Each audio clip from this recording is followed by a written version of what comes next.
नमस्कार दोस्तों, विकास एनालिसिस में आप सभी का स्वागत है। और दोस्तों आज हम सीजी टेट में पूछे गए दोस्तों हिंदी के प्रीवियस ईयर प्रश्न को देखेंगे, जो कि दोस्तों आपके आने वाले शिक्षक भर्ती एग्जाम के लिए बहुत ही महत्वपूर्ण होंगे। तो दोस्तों अगर आप हमारे चैनल पर पहली बार आए हैं तो प्लीज़ हमारे चैनल को एक लाइक और सब्सक्राइब सपोर्ट जरूर करिएगा। चलिए दोस्तों इन प्रश्न को हल करते हैं। पहला प्रश्न दिया गया है दोस्तों, शब्द रचना विधि के आधार पर चार विधियां हैं। कौन सी जो है चार विधि है उनके बारे में बताना है। पहला है तत्सम, तद्भव और देशज और विदेश। दूसरा ऑप्शन है विकारी, अविकारी, यौगिक और मिश्रित। और तीसरा ऑप्शन दिया गया है तत्सम, तद्भव, उपसर्ग, प्रत्यय। और चौथा ऑप्शन दिया गया है उपसर्ग, प्रत्यय, संधि और समास। तो इसका सही आंसर क्या हो जाएगा दोस्तों? वो हो जाएगा आपका तत्सम, तत्भव, देशज और विदेशज। ये क्या है? शब्द रचना विधि के आधार पर चार विधियों में बांटा गया है। तो ऑप्शन नंबर ए जो होगा आपका करेक्ट हो जाएगा। अगला प्रश्न देखते हैं दोस्तों। अगला प्रश्न दिया गया है, मैं सुबह घूमने जाता हूँ में क्या बात कही जा रही है? पहला ऑप्शन है इच्छार्थक वाक्य है, दूसरा है आज्ञार्थक वाक्य है, तीसरा ऑप्शन दिया गया है विधानार्थक वाक्य है और चौथा ऑप्शन दिया गया है संकेतार्थक वाक्य है। तो इसका सही आंसर क्या होगा दोस्तों? वो हो जाएगा आपका विधानार्थक वाक्य। क्या होगा? विधानार्थक वाक्य, जिसमें मैं सुबह घूमने जाता हूँ होगा। तो ऑप्शन नंबर सी आपका करेक्ट हो जाएगा। अगला प्रश्न दिया गया है दोस्तों। अगला प्रश्न, बच्चे भाषा सीख लेते हैं में क्या वाक्य है? पहला है केवल बच्चों की सहज प्रवृत्ति अर्थात कुदरती जादू से सीख लेते हैं। दूसरा ऑप्शन दिया है कुदरती जादू और लंबे परिश्रम दोनों के थोड़े थोड़े योग से सीख लेते हैं। तीसरा ऑप्शन दिया गया है भाषा सीखने हेतु केवल लंबे परिश्रम से सीखते हैं। और चौथा ऑप्शन दिया गया है कुछ नहीं कहा जा सकता। तो इसका सही आंसर क्या होगा दोस्तों? वो हो जाएगा आपका बच्चे जो है भाषा कुदरती जादू से और लंबे परिश्रम दोनों के थोड़े थोड़े योग से जो है बच्चे भाषा को सीख लेते हैं। तो ऑप्शन नंबर बी जो होगा आपका करेक्ट हो जाएगा। अगला प्रश्न देखते हैं दोस्तों। अगला प्रश्न है आकलन आकलन प्रक्रिया में अवलोकन तभी सार्थक होगा जब, आकलन की जो प्रक्रिया है उसमें अवलोकन को हमें तभी सार्थक बताना है जब, पहला ऑप्शन दिया गया है शिक्षक बच्चों का औपचारिक अनियमित पूर्वाग्रह से दूर व रिकॉर्डेड अवलोकन करता हो।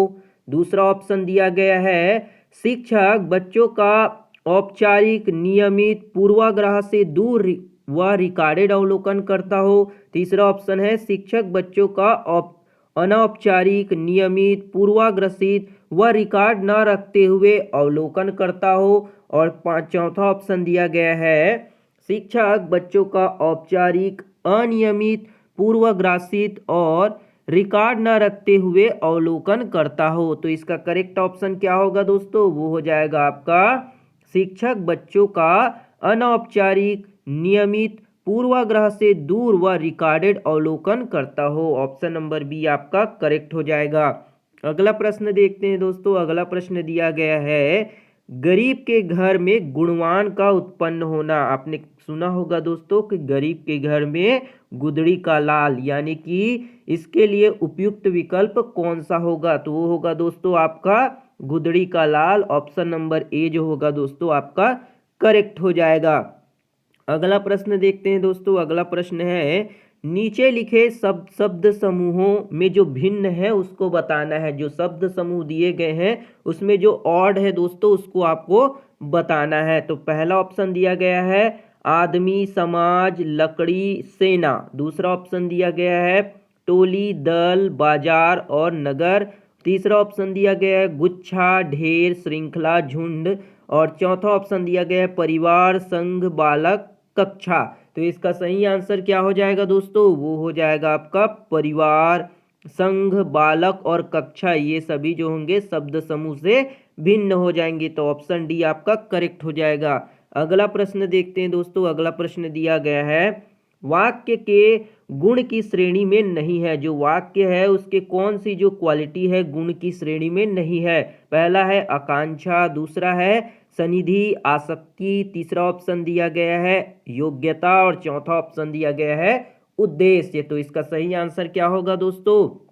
वो हो जाएगा आपका उद्देश्य जो होता है वाक्य के गुण की श्रेणी में नहीं आता। तो ऑप्शन नंबर डी आपका करेक्ट हो जाएगा। अगला प्रश्न देखते हैं दोस्तों। अगला प्रश्न है वनगमन समास है, जो वनगमन है उसमें कौन सा समास है? पहला ऑप्शन दिया गया है दोस्तों आपका द्वंद्व समास है, दूसरा है कर्मधारय समास है, तीसरा दिया गया है तत्पुरुष समास है और चौथा अवयवी भाव समास है। तो वनगमन में कौन सा समास है दोस्तों? वनगमन में आपका तत्पुरुष समास है। ऑप्शन नंबर सी तत्पुरुष समास करेक्ट हो जाएगा। अगला प्रश्न देखते हैं दोस्तों। अगला प्रश्न है द्विगु समास का उदाहरण नहीं है। जो द्विगु समास है उसके कौन से उदाहरण नहीं है उसे हमको बताना है। पहला ऑप्शन है अठन्नी, दूसरा है द्विरद, तीसरा ऑप्शन दिया है सतसई और चौथा ऑप्शन दिया गया है सप्ताह। तो इसका करेक्ट आंसर क्या हो जाएगा दोस्तों? वो हो जाएगा आपका सप्ताह जो है वो द्विगु समास का उदाहरण नहीं है। तो ऑप्शन नंबर डी आपका यहाँ पे करेक्ट हो जाएगा।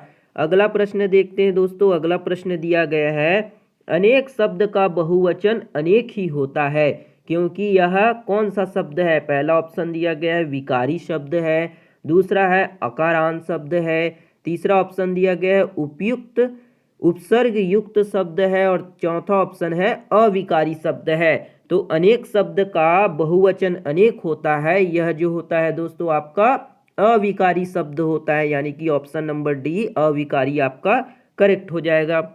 अगला प्रश्न देखते हैं दोस्तों। अगला प्रश्न है बच्चों के मूल्यांकन के लिए जो गतिविधि चुनी जाए वे कौन सी होगी? पहला है कक्षा में की जाने वाली गतिविधियां से अलग हो लेकिन स्तर व किस्म कक्षानुसार हो। दूसरा ऑप्शन दिया गया है कक्षा में की जाने वाली गतिविधियां हो पर उसका स्तर व किस्म जो है वो कक्षा अनुसार ना हो। तीसरा ऑप्शन दिया गया है कक्षा में की जाने वाली गतिविधियों से अलग हो तथा उनका स्तर व किस्म कक्षा अनुसार ना हो। और चौथा ऑप्शन दिया गया है आपका कक्षा में की जाने वाली गतिविधियां ही हो साथ ही वे कक्षा अनुसार की स्तर व किस्म के भी हो। तो इसका सही आंसर क्या हो जाएगा दोस्तों? बच्चों के मूल्यांकन के लिए कौन सी गतिविधि चुनी जाए? तो वो होगा कक्षा में की जाने वाली गतिविधियां ही हो साथ ही वे कक्षा अनुसार स्तर व किस्म के भी हो। तो ऑप्शन नंबर डी आपका यहाँ पे करेक्ट हो जाएगा। अगला प्रश्न देखते हैं दोस्तों। अगला प्रश्न क्या है निम्नलिखित शब्द समूह में देशज शब्द हमको बताना है। पहला ऑप्शन है चिड़िया, घरौंदा, जूता, दूसरा ऑप्शन दिया गया है जादू, कमीना और सूद और तीसरा ऑप्शन दिया गया है औरत, किताब, बाकी और चौथे ऑप्शन में दिया गया है फुनगी, पगड़ी, पलंग। तो इसका सही आंसर क्या होगा दोस्तों? कौन सा समूह जो होगा वो देशज होगा? तो चिड़िया, घरौंदा और जूता जो होगा दोस्तों आपका वो देशज शब्द समूह हो जाएगा, यानी कि ऑप्शन नंबर ए आपका करेक्ट हो जाएगा। अगला प्रश्न देखते हैं दोस्तों। अगला प्रश्न है नीरव शब्द का संधि विग्रह कीजिए। तो पहले दिया है निधन रव, दूसरा ऑप्शन दिया है निधन रव रख दिया है, तीसरा ऑप्शन में निधन रव दिया है और चौथा ऑप्शन में दिया है निधन रव। तो इसका सही आंसर क्या होगा दोस्तों? वो हो जाएगा आपका ऑप्शन नंबर ए। यहाँ पे दोस्तों ये तीसरा ऑप्शन में भी सेम लिखा गया है तो आप उसको एक बदल सकते हैं, कुछ भी यहाँ पे लिख सकते हैं, निधन रवा कर सकते हैं। तो आपका ऑप्शन नंबर ए जो होगा निधन रव क्या हो जाएगा? करेक्ट हो जाएगा। ऑप्शन नंबर ए यहाँ पे करेक्ट हो जाएगा। अगला प्रश्न देखते हैं दोस्तों। अगला प्रश्न है दिए गए शब्दों में समानार्थक शब्द नहीं है। जो समानार्थक शब्द नहीं है दोस्तों उसको पहचानना है। पहला ऑप्शन दिया है सरोवर, दूसरा है पुष्कर, तीसरा है तालाब और चौथा ऑप्शन है नद। तो इसका जो समानार्थक शब्द नहीं है वो कौन सा होगा दोस्तों? वो हो जाएगा आपका नद जो होगा इसका समानार्थक शब्द नहीं है। ऑप्शन नंबर डी आपका करेक्ट हो जाएगा। अगला प्रश्न देखते हैं दोस्तों। अगला प्रश्न दिया गया है जिसे तुरंत उचित उत्तर सूझ जाए उसे हम क्या कहेंगे? जिसे तुरंत उत्तर का किसी भी प्रश्न की तुरंत उत्तर मिल जाए उसको हम क्या कहेंगे? पहला ऑप्शन दिया गया है मेधावी, दूसरा ऑप्शन दिया गया है कुशाग्र बुद्धि और तीसरा ऑप्शन है प्रत्यानुमति और तीसरा ऑप्शन दिया गया है जीर्गाणु। तो इसका करेक्ट ऑप्शन क्या हो जाएगा दोस्तों, वो हो जाएगा आपका प्रत्यानुमति। ऑप्शन नंबर सी जो होगा आपका करेक्ट हो जाएगा। अगला प्रश्न देखते हैं दोस्तों। अगला प्रश्न है, विद्यार्थियों हेतु पढ़ाना सीखने के लिए सबसे उपयुक्त होता है।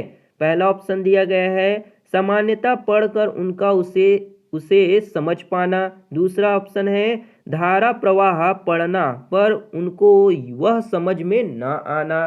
तीसरा ऑप्शन दिया गया है मंद गति से पढ़ना लेकिन उसको ना समझ पाना। चौथा ऑप्शन है सही उच्चारण व शुद्ध वाक्य पर ही ध्यान देना लेकिन समझ न पाना। तीनों ऑप्शन में दोस्तों समझ ना आना, समझ ना पाना, समझ ना पाना दिया है, लेकिन जो पहला ऑप्शन है समानता पढ़कर उसे समझ पाना, यही जो होगा दोस्तों हमारा करेक्ट आंसर हो जाएगा, यानी कि ऑप्शन नंबर ए यहाँ पे करेक्ट हो जाएगा।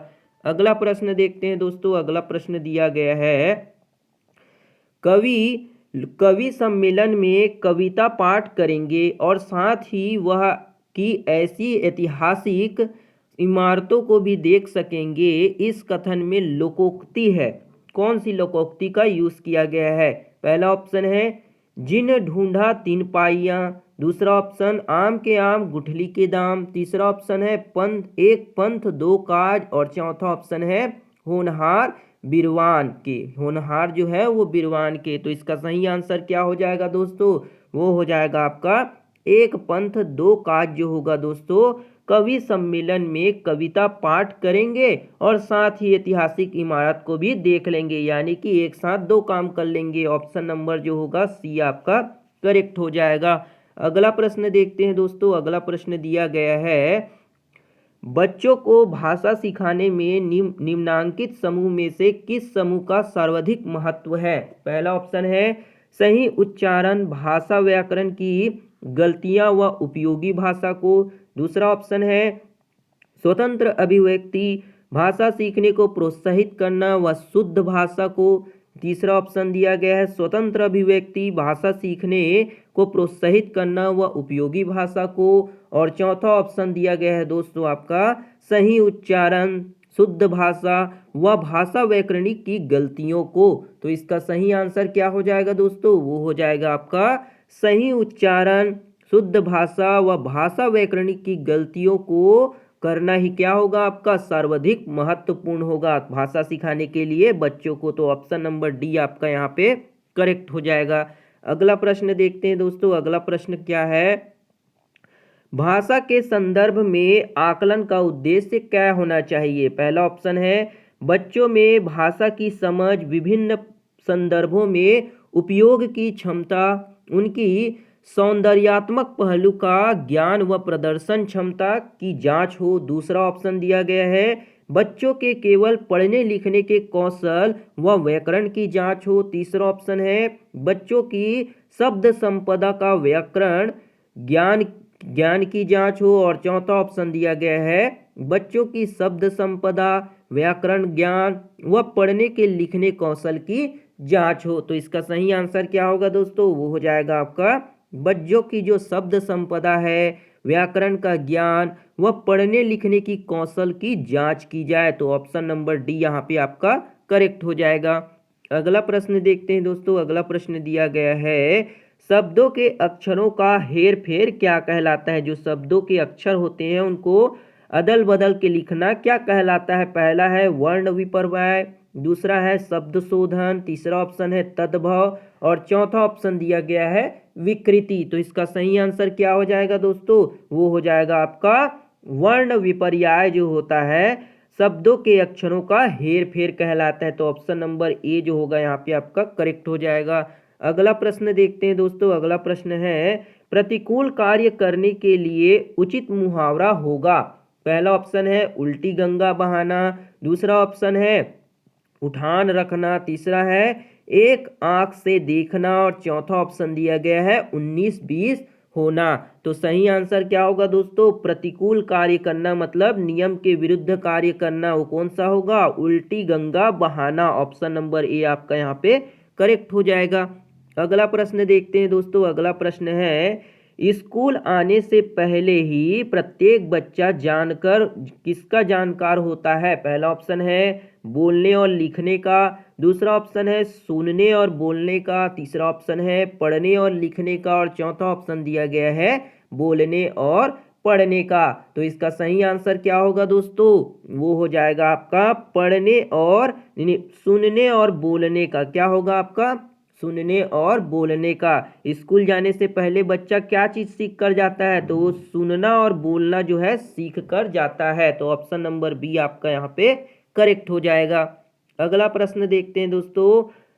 राम ने कहा गाड़ी पलट गई। राम ने कहा गाड़ी पलट गई, यह कौन सा वाक्य है? पहला दिया गया है सरल वाक्य है, दूसरा दिया गया है द्वित्व वाक्य है, तीसरा ऑप्शन संयुक्त वाक्य और चौथा ऑप्शन दिया गया है मिश्र वाक्य। तो इसका सही आंसर क्या हो जाएगा दोस्तों? वो हो जाएगा मिश्र वाक्य। राम ने कहा गाड़ी जो है वो पलट गई, इसमें कौन सा वाक्य है? तो वह हो जाएगा आपका मिश्र वाक्य हो जाएगा। ऑप्शन नंबर डी यहाँ पे करेक्ट हो जाएगा। अगला प्रश्न देखते हैं। अंगूठा दिखाना मुहावरे का क्या अर्थ है? पहला ऑप्शन है धोखा देना, दूसरा ऑप्शन दिया गया है काम न करना, तीसरा ऑप्शन झूठ बोलना और चौथा ऑप्शन दिया गया है अंगूठे को दिखाना। तो इसका करेक्ट आंसर क्या होगा दोस्तों? बहुत ही इजी प्रश्न है, आप हमको कमेंट बॉक्स में कमेंट करके जरूर बताइएगा। बहुत इजी प्रश्न है दोस्तों और बार बार परीक्षा में ऐसे मुहावरे पूछे जाते हैं। अगला प्रश्न देखते हैं दोस्तों। अगला प्रश्न है अथ का विलोम शब्द क्या है? अथ का विलोम शब्द क्या होगा पूछा गया है। पूर्व, दूसरा ऑप्शन है अंत, तीसरा ऑप्शन इति और चौथा ऑप्शन दिया गया है अनंत। तो इसका करेक्ट आंसर क्या होगा दोस्तों? अथ का विलोम हो जाएगा इति। क्या होगा? इति। ऑप्शन नंबर सी आपका करेक्ट हो जाएगा। अगला प्रश्न देखते हैं। अगला प्रश्न दिया गया है दोस्तों पढ़ते हुए अर्थ समझने की प्रक्रिया का क्रम लिखिए। पहला ऑप्शन दिया गया है शब्द से प्राप्त संकेत, दूसरा है पाठक का पूर्व अनुभव, तीसरा ऑप्शन दिया गया है पाठक का भाषा ज्ञान व सामूहिक समझ और चौथा है पाठ का संदर्भ या फिर अन्य की मदद करना। तो इसे दोस्तों हमको क्रम में समझाना है। तो पहले क्या करेंगे दोस्तों? पाठक का भाषा ज्ञान व सामूहिक समझ करेंगे। क्या करेंगे? पाठक का भाषा एवं सामूहिक ज्ञान करेंगे। उसके बाद क्या करेंगे? शब्द से प्राप्त संकेत करेंगे। फिर क्या करेंगे? उसके बाद क्या करेंगे? पाठक का पूर्व अनुभव करेंगे। फिर क्या करेंगे? पाठ्य का संदर्भ या फिर अन्य मदद करेंगे। तो ये ऑप्शन दिया गया है दोस्तों आपका पहला सी हो जाएगा, दूसरा क्या होगा आपका ए होगा, तीसरा हो जाएगा आपका बी और चौथा आपका हो जाएगा डी। तो ऑप्शन नंबर बी में दिया गया है दोस्तों, ये आपका ऑप्शन नंबर बी करेक्ट हो जाएगा। अगला प्रश्न देखते हैं दोस्तों। अगला प्रश्न है प्रारंभिक स्तर पर पढ़ना सिखाने में भाषा शिक्षक के लिए आवश्यक है। पहला ऑप्शन है पढ़ने के दौरान सही उच्चारण के लिए बच्चों को ना टोका जाए, दूसरा ऑप्शन बच्चे द्वारा अनुमानित पठन को प्रोत्साहित किया जाए, तीसरा ऑप्शन दिया है पठन में कमजोर विद्यार्थी को उनके द्वारा चिन्हांकित ना किया जाए और चौथा ऑप्शन है विद्यार्थियों को सुलेख के लिए दबाव दिया जाए। तो इसका सही आंसर क्या होगा दोस्तों? वो हो जाएगा बच्चे द्वारा अनुमानित पठन को प्रोत्साहित किया जाए। तो ऑप्शन नंबर बी जो होगा आपका बच्चों को प्रोत्साहित करना, ये सही हो जाएगा। अगला प्रश्न देखते हैं दोस्तों। अगला प्रश्न है रमेश जीवन भर दुख भोगता रहा है, इस वाक्य में जीवन भर शब्द क्या है? पहला ऑप्शन दिया गया है परिणामवाचक विश्लेषण, दूसरा है क्रिया विश्लेषण, तीसरा है गुणवाचक विश्लेषण और चौथा ऑप्शन दिया गया है विशेष से विशेषण। तो इसका सही आंसर क्या होगा दोस्तों? वो हो जाएगा आपका विशेष से विश्लेषण जो है जीवन भर शब्द का करेक्ट आंसर होगा। ऑप्शन नंबर डी आपका यहाँ पे करेक्ट हो जाएगा। अगला प्रश्न देखते हैं दोस्तों। अगला प्रश्न दिया गया है परसर्ग किसे कहते हैं? परसर्ग किसे कहते हैं? पहला ऑप्शन है उपसर्ग को कहेंगे, दूसरा ऑप्शन है कारक चिन्ह को कहेंगे, तीसरा ऑप्शन है प्रत्यय को कहेंगे और चौथा ऑप्शन है वाक्य के अंगों को कहेंगे। तो इसका सही आंसर क्या होगा दोस्तों? परसर्ग किसको कहते हैं? तो परसर्ग कहते हैं कारक चिन्ह को। ऑप्शन नंबर बी आपका कारक चिन्ह करेक्ट हो जाएगा। अगला प्रश्न देखते हैं दोस्तों। अगला प्रश्न है, हिंदी व्यंजन ध्वनियों में 4 अंतः स्तर व्यंजन कौन से हैं? जो अंतः स्तर व्यंजन है उसको हमें पहचानना है। पहला ऑप्शन है स, श, श और ह, ये तो नहीं होगा दोस्तों। दूसरा ऑप्शन है ड, य, ण और म, ये भी हमारा नहीं होगा, ये भी हमारा नहीं होता है जो अंतः स्तर व्यंजन होते हैं। और जो तीसरा ऑप्शन है य, र, ल और व, यही जो होता है दोस्तों हमारा अंतः स्तर व्यंजन होते हैं, यानी कि ऑप्शन नंबर सी यहाँ पे आपका करेक्ट हो जाएगा। तो ये थी दोस्तों आपकी सीजी टेट में पूछे गए हिंदी के महत्वपूर्ण प्रश्न, जो कि आपके आने वाले एग्जाम के लिए बहुत ही महत्वपूर्ण होंगे। उम्मीद है दोस्तों आपको ये वीडियो पसंद आया होगा। अगर वीडियो बढ़िया लगा हो दोस्तों तो एक लाइक और शेयर सब्सक्राइब सपोर्ट जरूर करिएगा। मिलते हैं दोस्तों अगली वीडियो में, तब तक के लिए जय हिंद, वंदे मातरम।